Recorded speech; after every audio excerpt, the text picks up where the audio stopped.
आज हम लोग बात करते हैं रंगों के बारे में। कोई भी रंग हमें दिखाई क्यों पड़ता है?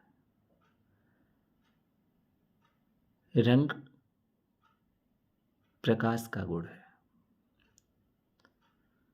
जब प्रकाश की किरणें किसी वस्तु पर पड़ती हैं और वहाँ से परावर्तित होकर के हमारी आँखों तक आती हैं, तब हमें वह वस्तु दिखाई देती है और तभी हमें यह ज्ञान होता है कि वह वस्तु किस रंग की है। प्राथमिक रंग 3 हैं: लाल, नीला, पीला। ये 3 ही प्राथमिक रंग हैं जिनसे मिलकर सारे रंग बनते हैं। काला और सफ़ेद 2 ऐसे रंग हैं जो उदासीन रंग गिने जाते हैं। इनका अपना कोई अस्तित्व नहीं होता है। इनको जिस भी रंग के साथ मिला दिया जाए, यह उसके गुण को अपना लेते हैं।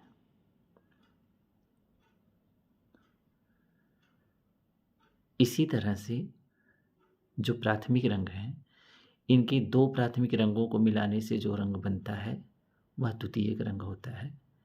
प्राइमरी कलर 3 हैं: लाल, नीला, पीला। इसी में प्रकार लाल और नीला मिलाते हैं तो बैंगनी रंग बनता है। बैंगनी हमारा द्वितीयक रंग है। नीला और पीला मिलाते हैं तो हरा रंग बन जाता है। हरा द्वितीयक रंग है। और पीला और लाल मिलाते हैं तो नारंगी बन जाता है। इसी तरह से बहुत से कलर 3 रंगों को मिलाने से बनते हैं, बहुत से कलर 4 रंगों को मिलाने से बनते हैं। लेकिन काला और सफ़ेद 2 रंगों का गुण ऐसा होता है, इनको किसी भी रंग के मान को घटाने बढ़ाने के लिए प्रयोग किया जाता है।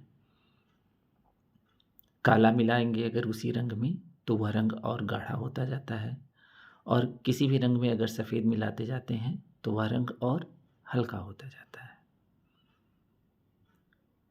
इन रंगों का जीवन में क्या महत्व है?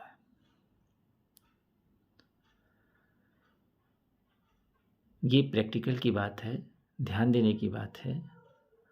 हमारा मूड जिस तरह का होता है, हमको वो रंग पसंद आते हैं। जब हम बहुत प्रसन्न होते हैं, बहुत उत्साह से भरे रहते हैं, कुछ नया करने की कोशिश में रहते हैं, ओज और तेज से भरा हुआ हमारा मस्तिष्क होता है, हमारे विचार होते हैं, तो हमको रेड कलर पसंद आते हैं। तेज कलर, पीला रंग पसंद आता है।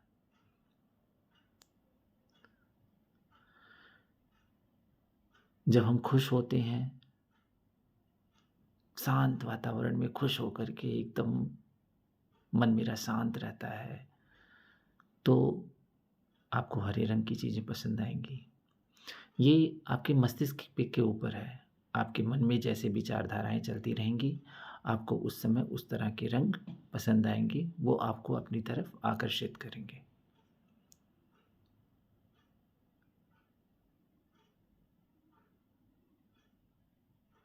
जब कभी हम किसी चीज़ से परेशान होते हैं, उदासीन रहते हैं, तो हमको हल्के धूमिल रंगों की लाइटें कम कर लेते हैं, कमरे की रोशनी कम कर लेंगे, कमरे में जो कलर है उसका भी प्रभाव थोड़ा कम हो जाता है।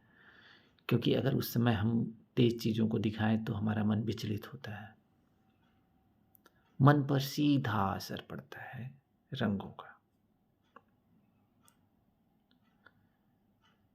जब कोई कलाकार एक चित्र बनाता है, तो हम उस चित्र में प्रयोग किए गए रंगों से उस कलाकार के मनोभावों को समझ सकते हैं। ये समझा जा सकता है कि इस चित्र को बनाते समय कलाकार के मस्तिष्क में कौन से भाव चल रहे हैं, किस भाव के अधीन होकर के वह चित्र का निर्माण कर रहा है। और जो भी कलाकार है, जो चित्र बनाता है, उस चित्र में जो भाव दिखाता है, उस भाव को वह जीता है, वह उस भाव को वह अनुभव करता है, फ़ील करता है उसको। और जो जितना ही अच्छा अनुभव करेगा, उसके चित्रों में उतनी ही ज़्यादा सजीवता आती है।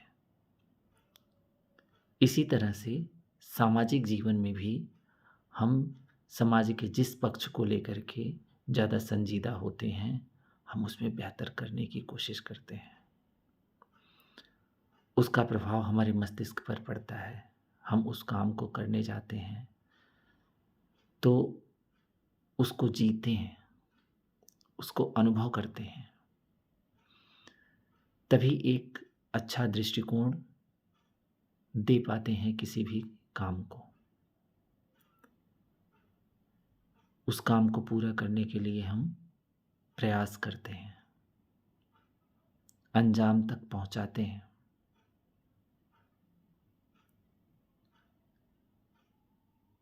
तो ये सब चीज़ें जो है हमारे मस्तिष्क का खेल है। हमें इसको अनुभव करना चाहिए। कलात्मक सोच व्यक्ति को संजीदा बनाती है, व्यक्ति को अपने कर्तव्यों के प्रति झुकाती है, कर्तव्यों का बोध कराती है।